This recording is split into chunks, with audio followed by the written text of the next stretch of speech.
Well, first of all, it depends on who's dying. It depends on who's doing the dying. In the Gita, Krishna says, Yang yang bapi smaram bhavam, tajatante kalevram tam tam evoite konteya, sada tad bhava bhavitaha. So he's saying, whatever is your bhav at that time, that will form the basis of your next life form. Right? So when Guru Maharaj was talking about the word bhav, he concluded by saying nature. And it can be parsed in different ways, but we'll use that right now. So there are some who are of the opinion that it's literally what you're thinking of that time that determines your next life. Then there are others who say, following the bhav, that it's your acquired nature, what you've accumulated up to that point. And we lean in that direction. There's statements in the Upanishad, Isha Upanishad we hear, where the devotee is praying, maybe at the time of death, I'll forget you. Please don't forget me. Like King Kulashekar and his prayers said, Krishna tadiya padapankaja panjarantam adyeva veshatume manasa raja hangsha pranat prayana samaye kapabata pittai kantavaro donavido smaranam kutaste. He's praying, let the swan of my mind take shelter in the stem of your lotus feet. Let me remember you now while I'm alive because I'm relatively healthy. And he says, I fear at the time of death when the kapha, pitta, vayu, the three elements, according to Ayurveda, when they're totally out of balance, the lungs are filling with kapha, and the senses are dislocated. He says, I fear at that time, under those circumstances, I won't be able to remember you. So I'm praying to remember you now. So it depends. Right? Who is that person? What are their qualifications? Madhavendra Puri in Chaitanya Charitamritam, when he's leaving the world, he's giving vent to Radha Bhav. Right? In the famous sloka, Ai Dina Dayadranata He Maturnata Kudavalakshase.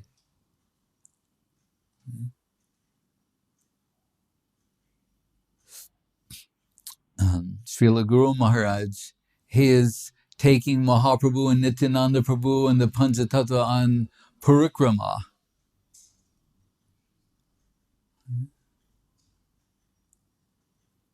So, but numerous examples are given in the Bhagavatam about, what do you think about in life? Well, you see, Madhavendra Puri thinks like that, Guru Maharaj thinks like that. But what are we thinking about? They say that what is it? Who's afraid of the bee? One insect is always afraid of being devoured by a bee, so they take their next birth as a bee because they're always thinking of bees.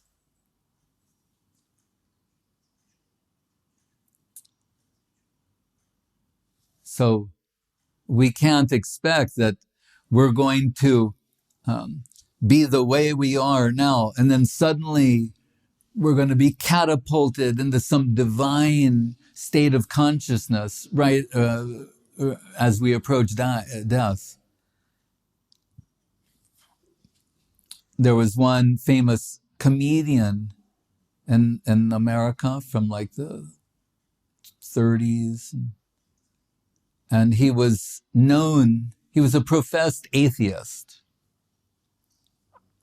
But his friends noticed in his final days that he was reading the Bible, and so they were all surprised. And they said, why are you why are you reading the Bible? And he said, looking for loopholes. You understand what a loophole is? Yeah. So he said, that's because I'm getting closer to dying. I'm seeing if there's some way. My whole life's been bad. So now clock's ticking down, frantically thumbing through the pages, seeing if he has any hope, any chance. So in the sixth canto of the Bhagavatam, we know Shiva, he's sitting with Parvati on his lap in an assembly of sages. For him, that's nothing. There's no fault. Parvati's he's sitting there and they're all inquiring from him. He's giving them spiritual instructions. But this Chitraketu comes in his heavenly airplane and he's saying, look at this shameless man. No shame. With his wife on his lap in front of these exalted sadhus. Shiva, it didn't bother him. But Parvati, she couldn't tolerate it. That he's insulting Mahadev as if he's some ordinary, lecherous man. So she's cursed him to go to hell for what you've expressed. Let me tell you, what is the Chitraketu's? Bowed his head, folded his palms, and said, I'm ready to go to hell immediately. And Shiva told him, he said, oh, Narayana parak sarve nakutaschana bibyati svarga pavarg narakeshu tulyarta darshina. Look at the devotees, how exalted they are. He doesn't care for heaven or for hell. That's not his concern. He just wants a service connection. Whether in this life, the next, no interest. Look, this is what a devotee is. So what does Mahaprabhu say? Naddanam najanam nasundarim kavitam ba jagadisha kame mama janmani janmanishware bhavatad bhakti rahoitaki tui. According to my karma, I'm going to have to be born again and again and again. That there's no doubt. But then my prayer, my aspiration is devotion, a devotional service connection. Sometimes Srila Gurudev would joke when someone presented some really nice food of some sort to him. And he would say, when they said, would you like some of this? And he would say, another birth I am sure to get. But whether I will get the chance to eat something like this again, I don't know. And that would be the basis of his justification. But the point he was making, he would say, that I'm going to be born again, that there's no doubt about it. That's how he would approach it. So, what does Bhaktivinoda Thakur say? That Marubi Rakobi Yo Icho Tohara Manasadeho Geho Yo Kichumor Arpilu Tuam Pade Nandakishore Kita Janmaho Jatatua Das Bahir Mukha Brahman Janme Nahi Ash. Saying, Rake Krishna Marike, Mare Krishna Rakike. If you want to protect me, no one can harm me. If you want to kill me, who can save me? It's your will. And as far as I'm concerned, I'd rather be an insect in the house of a devotee than to be Brahma, the Lord of the universe. So we should see there's a consistent theme through the expressions of devotees. The birth or death, that is a given. That's not their focus. Their interest is a service connection. That is their aspiration, their expressed aspiration. Really, we should not think that the way we are suddenly will vanish, that we'll go into some state of super consciousness. at that time. Prabhupada used to tell the story of some old man is lying, dying on the bed, and his old friend comes to visit him with his young daughter. And so he's talking to us, and he said, that old man, the whole time he's looking at the young girl. And he's like on the verge of death. So what does Ambarish Maharaj say? Savai mana Krishna padarvindeo vachamsi vaikunta gunanuvarnane. Mandir marjanardishu shrutim chakat katara, etc. He's thinking, Savai mana Krishna padarvindeo. Engage my mind in thinking of the lotus feet of Krishna. Vachamsi vaikunta gunarnavanane. Use my speech to glorify Krishna. He's thinking of how to use all of his sensory capacity in seva. That's his solution.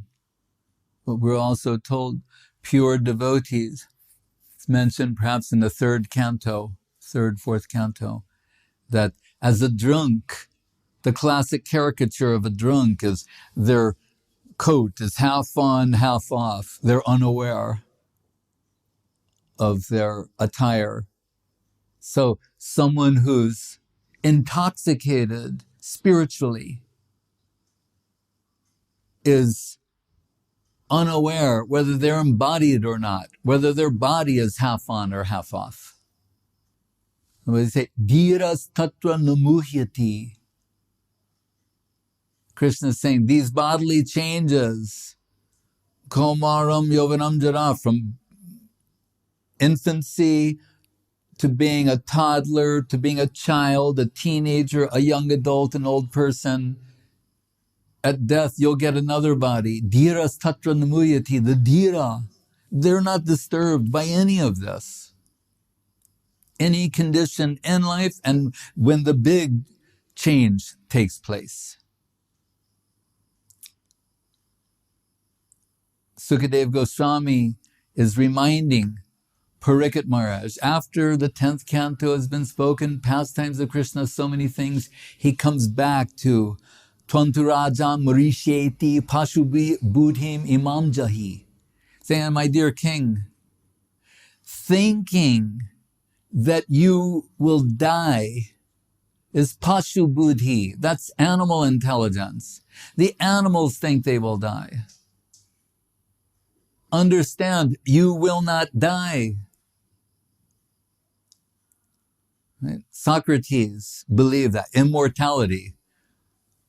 Guru Maharaj sometimes said he was executed for saying that the soul is immortal.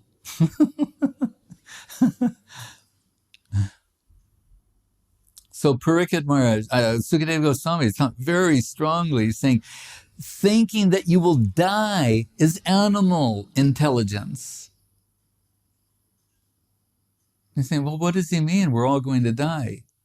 No, your body will die. You will not die. He said, if you think with the death of the body that you will die, that's Pashu Buddhi, animal intelligence. So such strong language to wake us up. Uttishta, Jagrata, Prapya, Baran, Nibodhata. What's on that mirror? Jeev, Jago, same thing. Uttishtata, Jagrata, Prapya, Baran, Nibodhata. This is the Upanishad. It's saying, wake up and realize the opportunity that you have as a human being. This is that sloka where it says, spiritual life is like the razor's edge, durgam patas tat kaveo vidanti, and the path is covered with many obstacles. What did Srila Guru Maharaj like to say? Shrinvantu vishe amritasya putra. Oh, children of the nectar world. See, it says amrita, mrityu means death. Amrita, which we generally translate as nectar, means also immortality, the nectar of immortality. So they're saying, Shrinvantu Vishe Amritasya putra. You're children of the nectar world. You're children of the immortal world. You're children of the world that will never die. You have to believe that. Believing that and pursuing that is spiritual culture.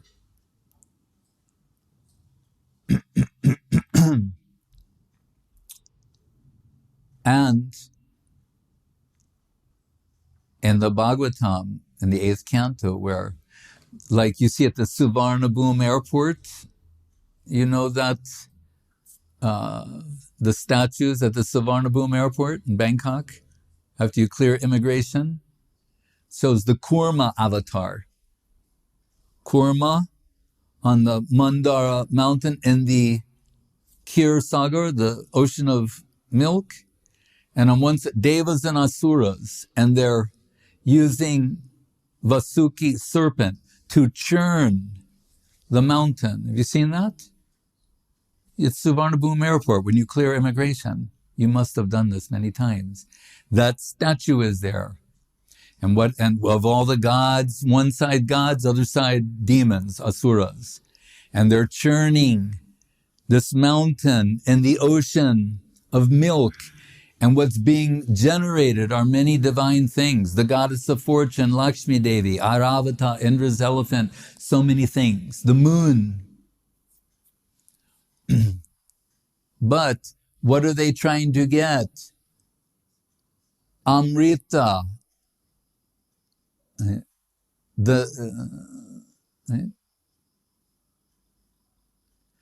And we know Mohini Murti comes, but this sloka is mentioned again in the summary in the 12th canto of the Bhagavatam, Prishte Brahmyadamanda Mandara Giri Gravagya Kanduyanam Nidralo Kamatakrite, etc.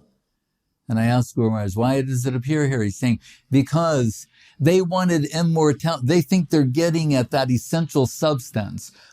He's saying, but really what the Bhagavatam is saying, the real nectar, the real immortality, the real nectar of immortality is Madhura Rasa. That's that divine substance that they're really searching for. If you refine the concept to its most refined expression, it's Madhura Rasa. That is that substance, like Bhakti Rasamrita Sindhu.